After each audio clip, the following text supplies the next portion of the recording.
대한민국 육군 최초의 여성 장군 중 한 명으로 꼽히는 이지은 준장. 그녀의 이름 앞에는 늘 철의 여인이라는 수식어가 따라붙었지만 그 엄격함 뒤에는 따스한 인간미가 숨겨져 있었다.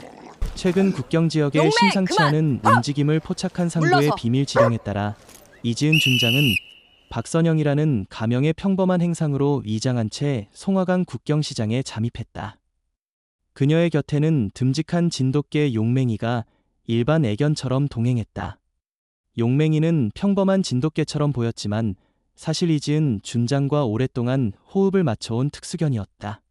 새벽 안개가 채 거치지 않은 송화강 국경시장. 중국과의 접경 지역에 위치한 이 시장은 이른 시간부터 활기가 넘쳤지만 그 이면에는 보이지 않는 긴장감이 팽팽하게 감돌았다. 이지은 준장은 허름한 옷차림에 나물 바구니를 든 채 시장 구석구석을 살폈다. 그녀의 매서운 눈은 시장의 지리와 주요 길목, 그리고 사람들의 표정 하나하나를 놓치지 않고 담아냈다. 이곳, 생각보다 훨씬 복잡하군. 겉보기에는 평범한 시골 장터였지만 오가는 물건의 종류나 상인들의 경계심 가득한 눈빛에서 심상치 않은 기운이 느껴졌다. 특히 시장의 특정 구역을 지날 때면 건장한 사내 몇몇이 매서운 눈초리로 주변을 감시하는 모습이 포착되었다. 그들은 일반 상인과는 확연히 다른 위압감을 풍기고 있었다. 이지은 준장은 용맹이의 목줄을 가볍게 쓰다듬으며 낮은 목소리로 속삭였다. 용맹아, 긴장 늦추지 마. 여긴 우리 생각보다 위험한 곳일지도 몰라. 용맹이는 마치 주인의 말을 알아들었다는 듯 짧게 큰 소리를 내며 주변의 냄새를 더욱 집중해서 맡기 시작했다. 이지은 준장은 시장 안쪽의 허름한 국밥집에 자리를 잡고 앉아 앞으로의 계획을 차분히 정리했다. 그녀의 임무는 단순한 시장 조사가 아니었다. 이곳을 거점으로 이루어지는 대규모 밀수 조직의 실체를 파악하고 그 배후를 캐내는 것이었다. 어쩌면 국경 안보를 뒤흔들 수도 있는 거대한 음모의 시작점에 그녀는 서 있는 것인지도 몰랐다. 송화강 국경시장의 실질적인 지배자는 황곰이라 불리는 사내였다. 그는 자신의 이름을 딴 황곰파라는 폭력 조직을 이끌며 시장 상인들로부터 보옷의 명목으로 돈을 갈취하고 있었다. 그의 폭력과 착취는 시장 상인들에게 공포 그 자체였다. 황곰파 조직원들은 매일같이 시장을 순찰하며 상인들을 괴롭혔고 조금이라도 반항하는 기미를 보이는 자에게는 무자비한 폭력을 행사했다.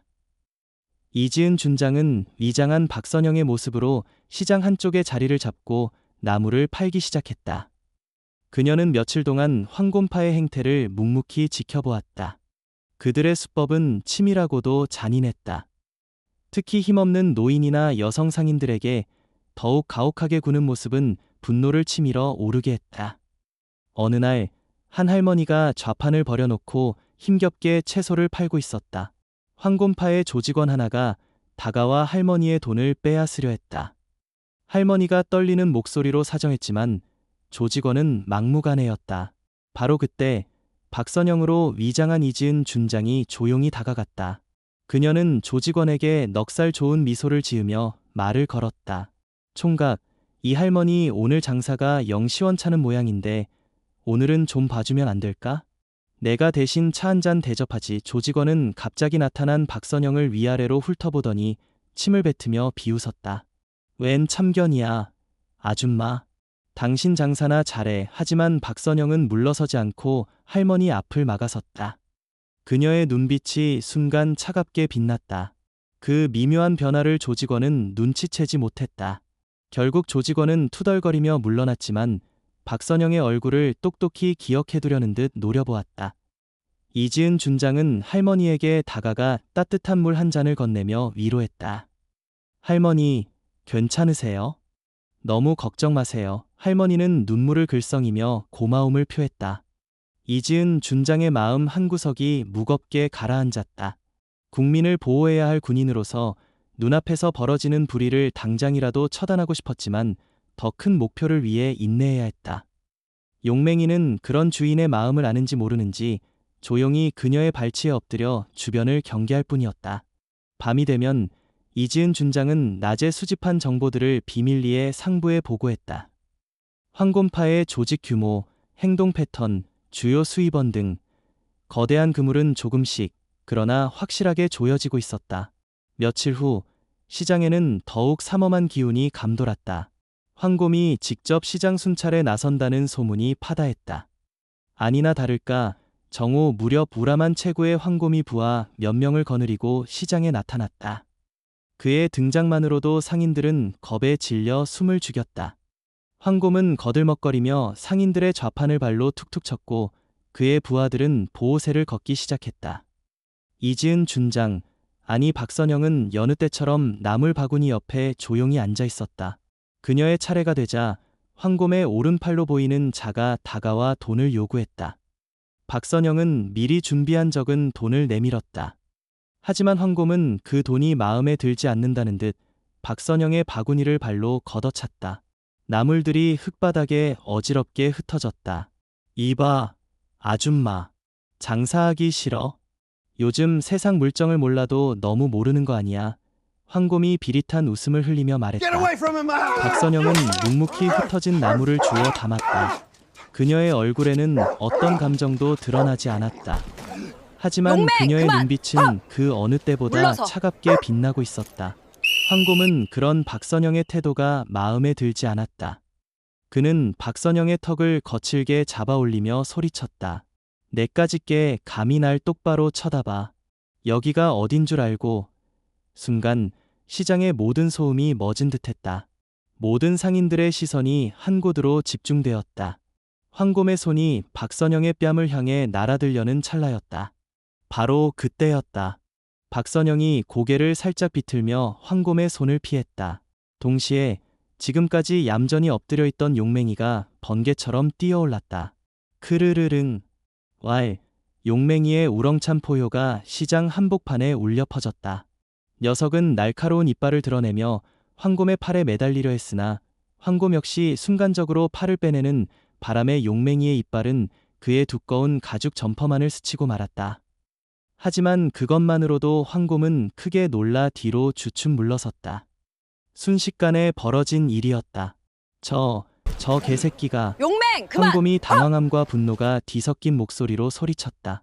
그의 부하들이 용맹이에게 달려들려 했지만 용맹이는 조금도 물러서지 않고 더욱 사납게 지저대며 그들의 접근을 막았다.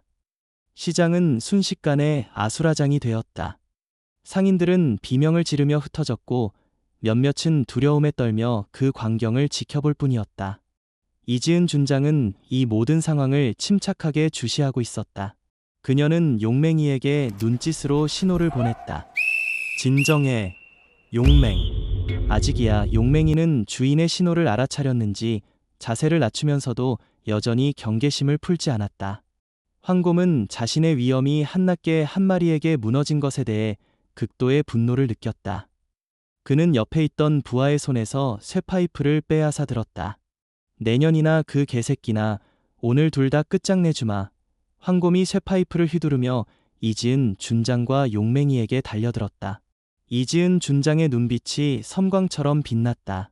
그녀는 몸을 날려 황곰의 공격을 피하는 동시에 그의 다리를 걸어 넘어뜨리려 했다. 하지만 황곰 역시 만만치 않은 상대였다. 그는 간신히 중심을 잡았지만 휘두른 쇠파이프는 바닥에 부딪히며 요란한 소리를 냈다. 용맹이는 그 틈을 놓치지 않고 다시 황곰에게 달려들어 그의 다리를 물고 늘어졌다. 황곰의 고통스러운 비명이 시장에 울려 퍼졌다. 이제 상황은 단순히 시장 상인을 괴롭히는 수준을 넘어 명백한 폭력 사태로 번지고 있었다. 모두 멈춰. 혼란 속에서 이지은 준장의 단호한 목소리가 울려 퍼졌다. 그 목소리에는 평범한 행상 박선영에게서는 찾아볼 수 없는 위엄과 힘이 실려 있었다. 황곰과 그의 부하들은 물론 멀리서 지켜보던 상인들까지 순간적으로 그녀를 주목했다. 이지은 준장은 용맹이에게 낮은 목소리로 명령했다. 용맹, 그만. 물러서. 용맹이는 아쉬운 듯 황곰의 다리에서 이빨을 떼고 주인의 곁으로 돌아와 앉았다. 하지만 여전히 매서운 눈빛으로 황곰을 노려보고 있었다. 황곰은 다리를 절뚝이며 일어섰다. 그의 얼굴은 고통과 분노, 그리고 알 수 없는 불안감으로 일그러져 있었다. 이 미친년이. 내년 정체가 뭐야?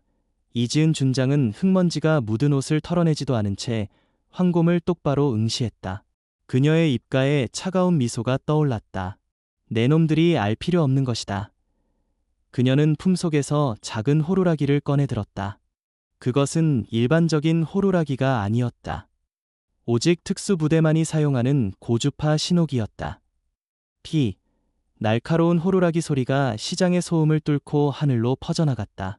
황곰과 그의 부하들은 그 소리가 무엇을 의미하는지 알지 못했다. 그저 불길한 예감에 휩싸일 뿐이었다. 황곰은 본능적으로 상황이 심상치 않게 돌아가고 있음을 직감했다. 뭐야. 전연 잡아. 그러나 그의 명령은 허공에 흩어질 뿐이었다. 이미 시장의 모든 출입구에서 검은 제복을 입은 국경수비대원들과 경찰들이 나타나기 시작했기 때문이다. 그들의 손에는 총과 진압봉이 들려 있었다. 꼼짝 마라. 모두 손머리 위로 올려. 국경수비대 캡틴의 우렁찬 외침과 함께 수십 명의 대원들이 일사불란하게 황곰파 조직원들을 포위했다. 순식간의 일이었다. 조금 전까지만 해도 시장의 무법자처럼 날뛰던 황곰과 그의 부하들은 갑작스러운 상황 변화에 어안이 벙벙한 표정이었다. 이게 다 무슨... 너희들 뭐야?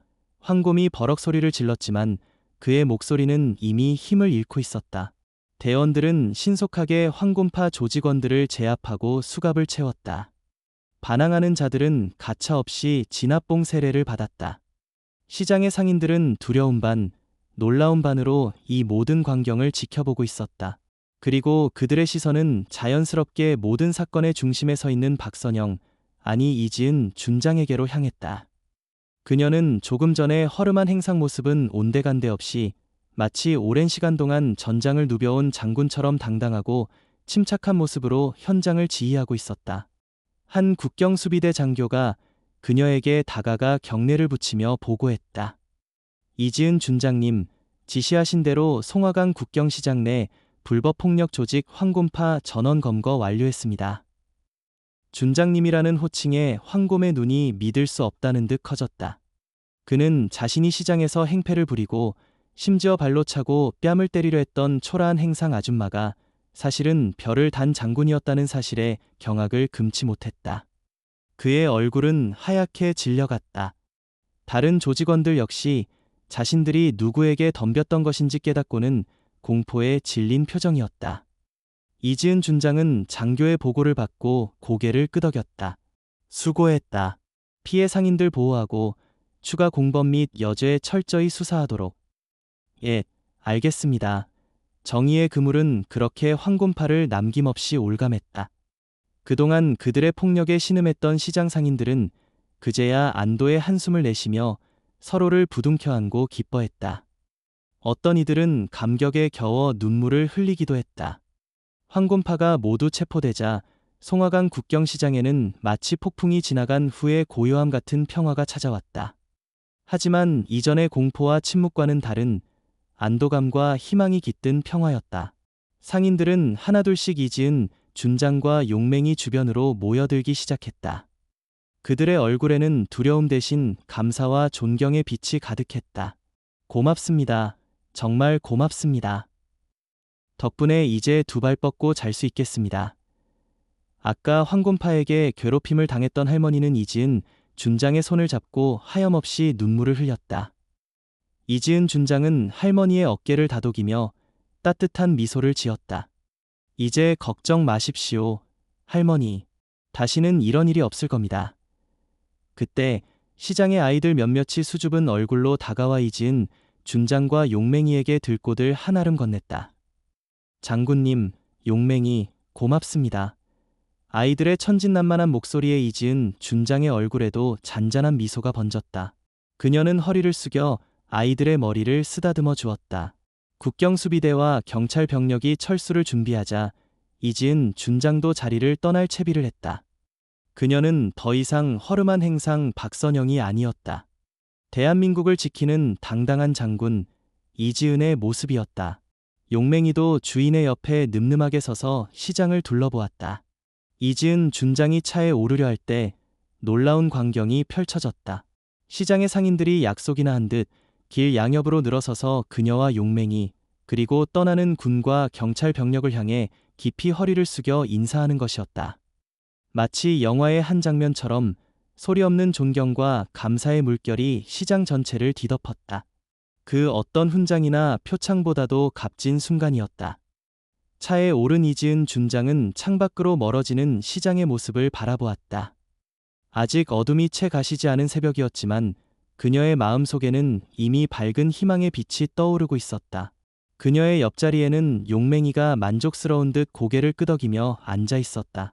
정의는 반드시 승리한다는 것, 그리고 국민을 위한 군대의 존재 이유를 다시 한번 확인하는 순간이었다.